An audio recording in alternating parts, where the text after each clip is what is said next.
دیگه پارک اومدنم حال و هوایی سابق و نداره. تقصیر حال و هوا نیست، حسابت موجودی نداره آقا جان. اینجا رو نگاه، داشتم تو پیج شخصی یکی از آقازاده‌های نظام میگشتم، ببینید چی پیدا کردم. چه پیدا کردی؟ یه فیلم لاکچری از نوزادشون گذاشتن تو یه خونه مجلل، بچه 6 ماهشون تخت خواب و 2 نفره داره. بعد فازشان موزیک لایک گذاشتن با نور کم تا بخوابه.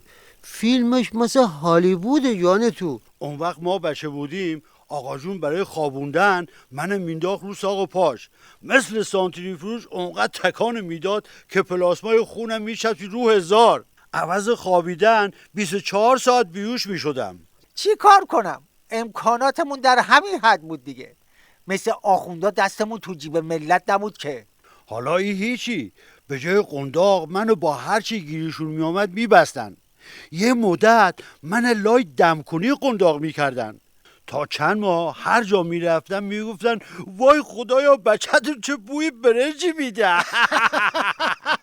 همونم از سر زیاد بود. راستی میدونید آخوندا چطوری قربون صدقه بچه هاشون میرن؟ چطوری قربان؟ به بچهشون میگم بابا واسه اختلاسات بمیره. راندخار کی میشی تو؟ آمریکا رفتن تو ببینم مامانی. الهی بزرگ بشی بابا بزرگ قاچاق کردن تو ببینه.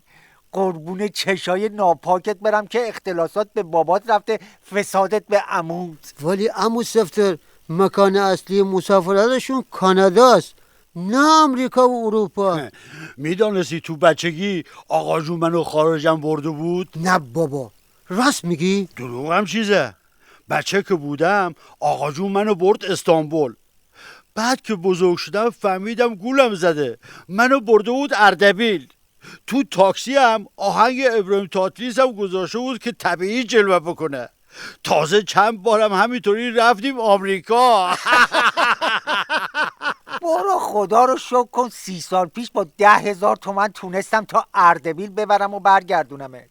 الان از صدقه سری آخوند جماعت یه تکما بری شابدالعظیم برگردی 500,000 تومن پیاده میشی. الهی زیر گل بری عظما. خودش زیر گل نمیره، باید ببریمش. گل گفتی اسی. خودم میدانم.